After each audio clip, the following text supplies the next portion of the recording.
10:50, 11:50 en Canarias. Seguimos aquí en Negocios Televisión en este tiempo de Momentum en Ponte en Acción, momento de tertulia, de recibir a nuestros invitados. Nos acompaña Rocío Poquet Nieto, responsable de ventas en Aegon Asset Management. Rocío, muy buenos días. Buenos días, Eva, ¿qué tal? Encantada de teneros aquí. José Ramón Guerra, CEO de Oplos, consultoría financiera. Lo mismo, bienvenido. Muchas gracias, Eva. Bueno, estamos encarando un fin de semana después de una semana muy intensa. Era el miércoles de Power, era el superjueves de los bancos centrales y ya con todo hemos visto, bueno, algo, ¿no?, más despejada las miradas de lo que puede estar por venir. Antes de entrar en detalle de los grandes asuntos, quería preguntaros cuál es vuestra fotografía ahora mismo del mercado. Rocío, ¿qué es? Bueno, nosotros desde Aegon Asset Management lo que estamos viendo es que todas las previsiones macroeconómicas que se llegaron a hacer al principio de año ya no vale ninguna. Estábamos hablando de una recesión en Estados Unidos de finales de año, principios del año que viene, que los datos macro están demostrando que la economía americana está más fuerte de lo que pensábamos y sobre todo, y lo que más importa, es que ese papel que están jugando los bancos centrales no está teniendo el efecto deseado en la economía y es un poco también la preocupación, ¿no? Hasta qué nivel ya pueden subir. Ya pensábamos que habíamos llegado a un máximo, a un nivel de subidas, de decir las más rápidas, y aquí paramos después de verano, y ahora parece que no, parece que las economías siguen tirando, volvemos a meternos un poco en el periodo este invernal de decir otra vez va a subir el precio, está subiendo el precio del petróleo, sube el gas, va a volver a dispararse la inflación, con lo cual volvemos a ese momento de incertidumbre que tanto nos preocupaba desde que se desencadenó la guerra de Rusia y Ucrania, y a ver hasta dónde siguen. Al final, Powell dijo que la inflación iba a ser transitoria y ha venido para quedarse. Lagarde tiene ese problema de decir cada economía está a un ritmo, y lo que sí que no vemos es una recesión en Estados Unidos ni una recesión en todos los países de la Unión Europea, con lo cual no se puede hablar de esa recesión global, ¿no? Vamos a ver hasta qué punto esa subida de tipos tiene ese efecto en la economía y cuándo va a llegar, que es lo más importante, porque para nosotros, si miramos un poco en estos momentos, el escenario es más o menos, no es que sea optimista, pero que lo puedes capear más o menos, pero el problema va a llegar cuando todas esas empresas que están muy apalancadas se tengan que refinanciar, y eso es 2025, el grueso, con lo cual a ellas cuando sí que tenemos un año para ir acomodándonos, para decir, bueno, ya vienen las dificultades y el tipo de interés ahora ya se prevé que esté alto, ya no hay previsión de recorte. Bueno, luego ya si no entramos en detalles de esa refinanciación, que parece que viene el coco y llegará. José Ramón. Pues nosotros lo que vemos es un periodo de máxima incertidumbre donde precisamente lo que pase este trimestre, cómo de frío sea, cómo evolucione el precio del petróleo, puede hacer que la inflación siga subiendo y se materialice esa última subida que pretende Powell para final de año. En Europa lo vemos los efectos ya más patentes, ya vemos que es más complicado que haya más subidas porque empieza a haber problemas en Alemania, que al final es el que paga facturas y tiene más influencia. Francia también está disminuyendo sus números. Entonces, nosotros vemos ahora mismo que estamos en un punto de máxima expectación en el que podemos seguir un poco más, pero en el que ya parece que se empiezan a notar los efectos. Este último trimestre, las subidas de tipos tardan entre 12 y 18 meses en verse en la economía, y ya entramos justo en este trimestre, en esos 12 meses. Vamos a empezar a ver si realmente empezamos a aterrizar y si ese aterrizaje es suave como proponen o es brusco. El aterrizaje, sea como fuere, estaba diseñado con una lucha contra la inflación en la que la victoria era nuestra, bueno, de los bancos centrales. De momento todavía queda mucho camino en esa cruzada, pero sí que vemos, lo estaba señalando Rocío hace un momento, y tú también, José Ramón, llega el invierno, no sabemos si va a ser tan suave, pero el petróleo está apretando fuerte. ¿Cuáles son los principales riesgos ahora mismo, mirando todo el contexto inflacionario que estáis barajando, que os preocupa? Bueno, al final los principales riesgos, como bien comentaba José Ramón, es esa incertidumbre que estamos viviendo. Al final no tenemos el control sobre el clima, con lo cual no podemos decir, oye, que va a haber 20 grados y no hay que consumir tanto. pero al final los riesgos son estructurales. Nos estamos acercando a ese mercado laboral fuerte que no se enfría, ese poder demográfico de decir cada vez hay menos mano de obra que pueda trabajar y que demandan más salarios, y luego que nos debemos olvidarnos de esas políticas fiscales que se están llevando a cabo en ciertos países. Al final los países del norte de Europa por ley subieron los sueldos al final del año pasado en doble dígitos, 10-11% en países como Holanda o Bélgica, con lo cual eso retroalimenta la inflación, con lo cual ya no es esa inflación derivada del conflicto o del COVID que, si bien se comentaba, la transitoria, sino que es esa inflación de segunda línea que es permanente, y ese es el principal problema, que los consumidores cada vez que van a hacer la compra pagan más, los productores cada vez que tienen que revisar los costes van al alza y los márgenes bajan.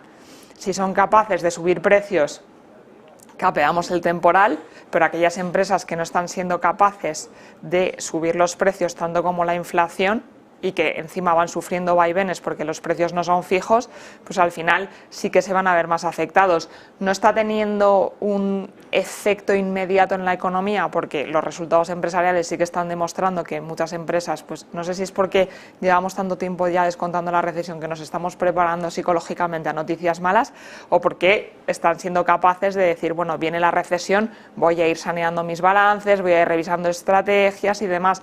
Pero al final son economías que se van a encontrar dificultades en su día a día, y eso tiene que tener algún efecto. Pero al final lo peor que vemos en este escenario, el mayor riesgo, es esa incertidumbre sobre la inflación, que al final tiene un poco en vilo a esos bancos centrales, porque sigue alejada de ese 2%, con lo cual cuanto más alejada esté la subyacente, el deflactor PCE, el headline, o sea, la inflación como queramos llamarla, porque ya tenemos tantas derivadas que podemos liarnos, pero cuanto más lejos esté de ese 12% y se retrase ese efecto, como comentaba, de 12-18 meses, pues no sabemos cuál va a ser el impacto real en la economía, con lo cual se va retrasando, y mientras los bancos centrales pues tienen que seguir tomando esa decisión de sigo subiendo a ver si tiene impacto. Ya ver hasta dónde suben para que tenga el impacto real, ¿no? En un momento voy a continuar, José Ramón, pero antes tengo que hacer una pequeña pausa para publicidad y enseguida volvemos.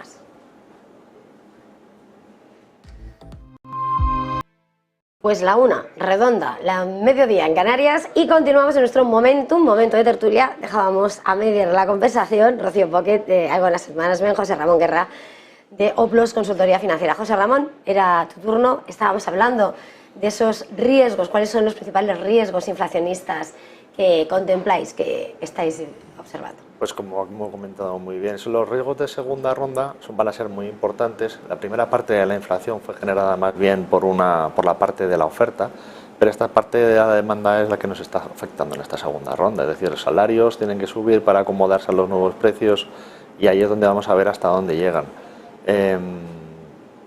La segunda gran fuente de incertidumbre es cuánto tiempo va a estar el petróleo en estos niveles.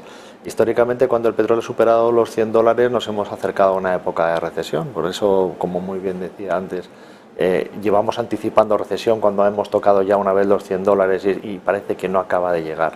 Entonces, básicamente lo que esperamos es un periodo que puede ser de por lo menos 3 a 6 meses en los que vamos a terminar de ver qué impacto tiene, por un lado en Europa, como muy bien decía, y por otro lado en Estados Unidos, esta subida de tipos y cómo empieza a afectar realmente a la economía. Parece que en Europa ya empieza a notarse, pero parece también que en Estados Unidos es mucho más robusta de lo que se esperaba, y de hecho con la subida del PIB ya es lo que nos faltaba por ver. Claro, lo que señalabais de alguna manera es la resiliencia de la economía, hablando sobre todo de la americana, no de las diferencias en Europa.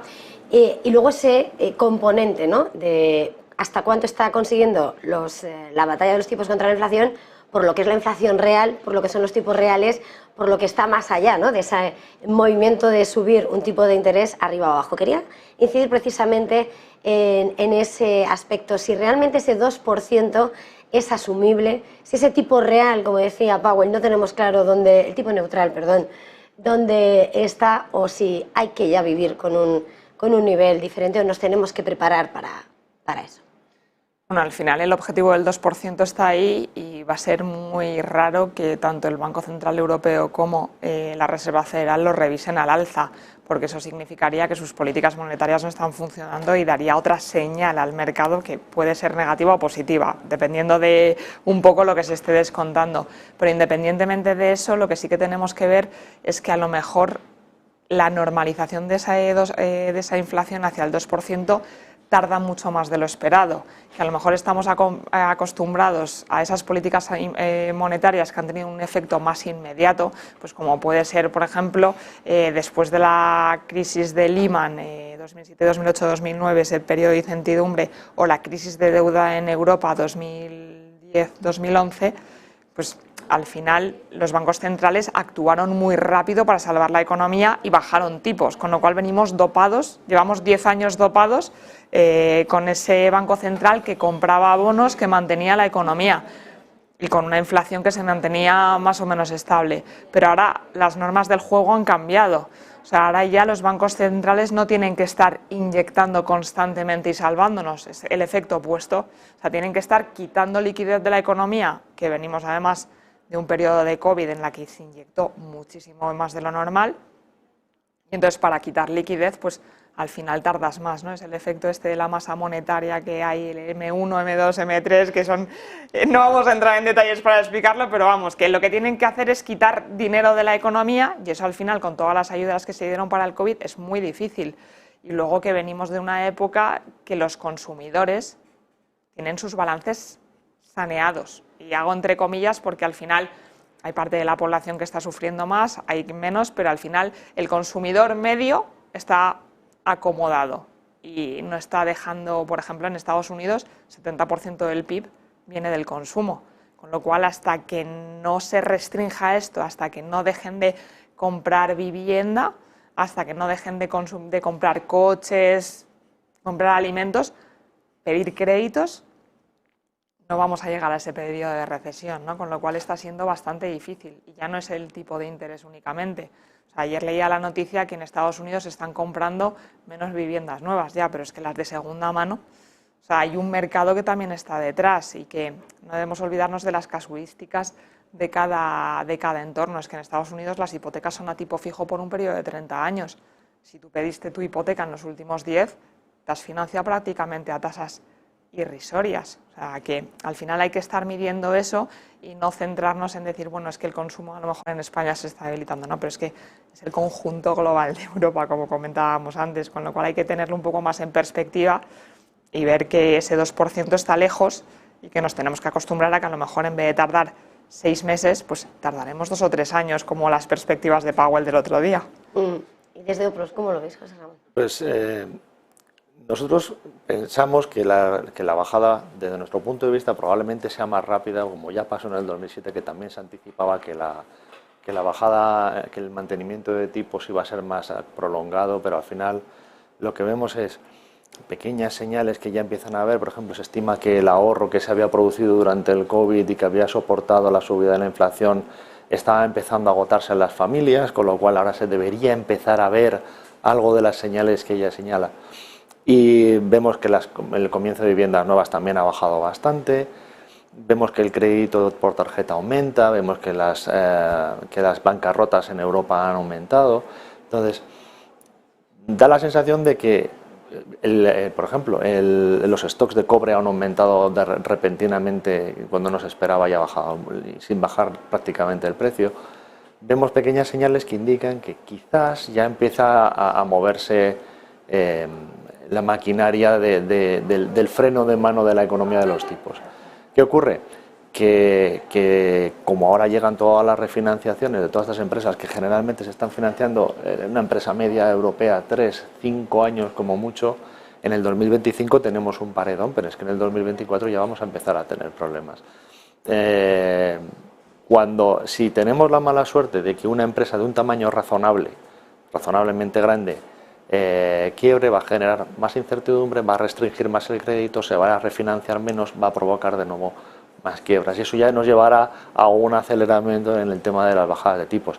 Lo cierto es que a día de hoy el mercado lo que descuenta efectivamente es una inflación que es mucho más pegajosa, sticky, que decían los americanos, y que se va a tardar del orden de 1 año y medio o 2 en poder llevar a los niveles normales.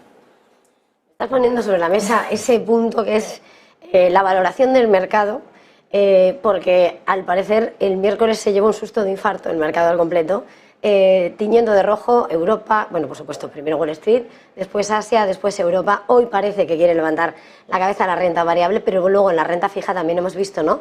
También ese T-Note que ha llegado a niveles que no veíamos, volviendo la vista atrás, esa crisis financiera.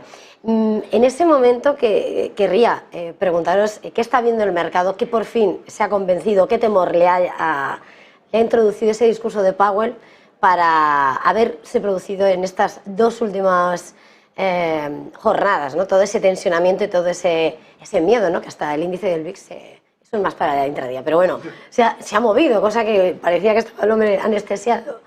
¿Cómo lo veis? Al final el mercado lo que estaba descontando es que Powell paraba y había una bajada de tipos, con lo cual cualquier señal que se salga fuera de esas noticias que ya estaban descontadas lo mueve. Obviamente si tú esperas esos tipos de interés prolongados en esos niveles más altos durante más tiempo, significa que la economía no está como el mercado está pensando y por lo tanto no va a haber recortes de tipos. ¿Eso que ha provocado? Que a nivel de la bolsa haya caídas y a nivel de la renta fija, teniendo en cuenta que se espera otra vez una posible subida de tipos, pues al final hay una relación inversa, ¿no? Si subo el tipo, bajo el precio. Entonces, anticipando esa futura subida, pues lo que hay hoy vale menos porque lo que habrá mañana valdrá más. Entonces, esa es un poco la señal que se está viendo en los mercados. Conforme nos vayamos acercando un poco hacia la segunda reunión y vayamos descubriendo más los datos macroeconómicos actuales y sobre todo el efecto en la economía de este periodo estival, veremos un poco cómo va reaccionando Powell. Lo que sí que está claro, y lo dejó bastante latente en su último mensaje, es que los datos macroeconómicos los han revisado al alza, que esa subida de tipos está para mantenerse y que no hay recortes, y da pie a, oye, esta economía está mejor de lo que esperábamos, con lo cual yo necesito enfriarla de alguna manera. Si el mercado piensa que yo no tengo poder para enfriarla, tengo que sorprender negativamente al mercado, porque está claro que durante los últimos 12-18 meses el mercado no me ha querido hacer caso nunca. Y eso ha pasado, con lo cual tienen ya que estar sorprendiendo. Es como cuando la semana pasada con Lagarde veíamos un poco las previsiones que había, ¿no?, en Bloomberg de vamos a ver cuál es el porcentaje de probabilidad de que suba tipos o no. Y entonces empezaba a especular, no, porque va a votar el alemán y como el alemán quiere que los tipos estén más elevados, pues en esta ronda va a haber una subida, pero como en la siguiente está el español, pues no va a haber subida. Entonces, todas esas variables que el mercado ya está descontando, si Lagarde sorprende, tienen un efecto negativo. Otra cosa es que quieran complacerlo para que no haya sustos, ¿no? Pero vamos, que lo que sí que estamos viendo es que es una situación completamente anormal y que de alguna manera u otra tienen que sorprender negativamente del mercado para que se enfríe la economía y no lo están consiguiendo.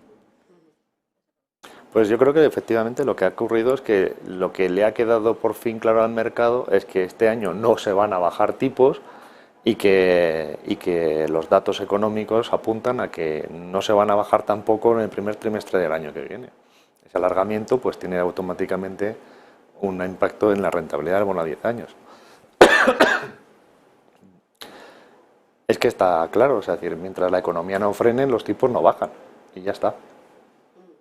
En ese contexto, mirando vuestra estrategia, en ese análisis en el que medís todas las variables y analizáis todo lo posible, quería que me situaseis de alguna manera cómo estáis definiendo ahora mismo el posicionamiento, la estrategia, que evidentemente no cambia de un día para otro, pero bueno, mientras se recupera José Ramón.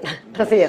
Nosotros nos estamos centrando sobre todo en estrategias de renta fija a corto plazo y bonos flotantes con exposiciones de consumo que comentábamos que no cesa, ¿no? Los bonos flotantes al final lo que nos permiten es capear esa incertidumbre de los tipos de interés. Al final tienen un reseteo trimestral, con lo cual conforme va subiendo nuestro amigo el Euribor, pues nos vamos va subiendo el carry de las estrategias con él, y nos situamos también en tramos cortos, porque al final hay muchísima incertidumbre, las curvas están aún invertidas, son señales de recesión que no llegan, no sabemos muy bien dónde está el techo, que se está reevaluando constantemente, con lo cual preferimos estar un poco más conservadores. Y nos centramos sobre todo en renta fija porque por fin, desde hace unos años ya, empieza a rentar, ¿no? Y sobre todo para el inversor más conservador, que es el perfil de la mayoría de los ahorradores españoles, nos permite estar un poco más tranquilos. Si bien es renta fija pero que no es fija, como no estamos viendo, se está moviendo con las subidas de tipos, pero tiene menor volatilidad que la renta variable. Bueno, a ver, José Ramón, primero, si necesitas algo, recupérate, que aquí somos expertos en el directo y tenemos que recuperarnos. Esa estrategia desde Oplos, ¿cómo estáis viendo? ¿Cómo se define? El perfil es similar. Nosotros, efectivamente, por fin la renta fija tiene una rentabilidad razonable para un inversor a largo plazo, que no se le coma tanto la inflación, aunque todavía hay tela por cortar, pero sobre todo de cara a que un movimiento del que nosotros preveemos que puede ser que haya unas probabilidades razonablemente altas, como una quiebra, pueda llevar a un susto de mercado, no tener tanta exposición a la renta variable. Es decir, si tienes una rentabilidad en renta fija que no está nada mal, sobre todo en compañías que ya le dan un poquito de aliciente, las compañías con un perfil de riesgo bajo, con poco riesgo de refinanciación, frente a una renta variable que en un momento de pánico pues te puede bajar un 10, un 15, un 20%, preferimos en estos momentos, que dada la incertidumbre, permanecer más en el lado de la renta fija y más en el lado de la producción, en la parte de renta variable, lo poco que tenemos, sobre todo en el tema de utilities, producción de electricidad, redes de transmisión, que vemos que a largo plazo pues va a tener un uso muy grande y que no nos preocupa. Hoy hemos estado conociendo datos de PMIs que van adelantando un escenario más gris, más recesivo de lo que han dicho las autoridades monetarias. Por terminar, a la hora de mirar esa estrategia, estabais señalando desde el principio las diferencias, ¿no? Cómo está respondiendo una economía como es Estados Unidos o las múltiples europeas. No sé, por terminar un poco geográficamente también, ¿cómo dibujáis de alguna manera o cuáles son vuestros focos? José Ramón, vamos a cambiar el orden. Teniendo en cuenta los PMIs europeos, que están todos por debajo de 50 indicando recesión, frente a los americanos que están casi bajando mínimamente de 50, conocemos también. No hay escapatoria. Yo creo que ahora mismo la relación es largo Estados Unidos, corto Europa. Va a ser más rápido aquí que allí. Bueno, nosotros lo que estamos viendo es que al final Europa está ofreciendo valoraciones muy atractivas, ¿no? Así como Estados Unidos a lo mejor hay menos margen dentro de las valoraciones, en Europa están ofreciendo oportunidades dentro de la renta fija que no habíamos visto hasta ahora. Empresas a lo mejor con calidades crediticias peores, pero con balances saneados que puedes comprar y tienes una mayor rentabilidad futuro, ¿no? Con lo cual estamos más positivos, y luego también estamos positivos, como comentaba antes, en el consumo europeo, porque al final las empresas van a ser las primeras afectadas y hasta que llegue realmente ese impacto al consumo final, pues sí que va a estar un poco más lejos dentro del ciclo económico, con lo cual está bien diversificar esos riesgos dentro de la cartera. Bueno, pues se nos escapa el tiempo. Muchísimas gracias a los dos. Gracias, ha sido a vosotros. Muy interesante. José Ramón Guerra, CEO de Oplos Consultoría Financiera, y Rocío Poquet Nieto, responsable de ventas en Aegon Asset Management. Un placer a los dos. Un placer. Feliz jornada de negocio y feliz fin de semana. Feliz fin de semana. Nosotros hacemos una pequeña pausa para publicidad y enseguida volvemos.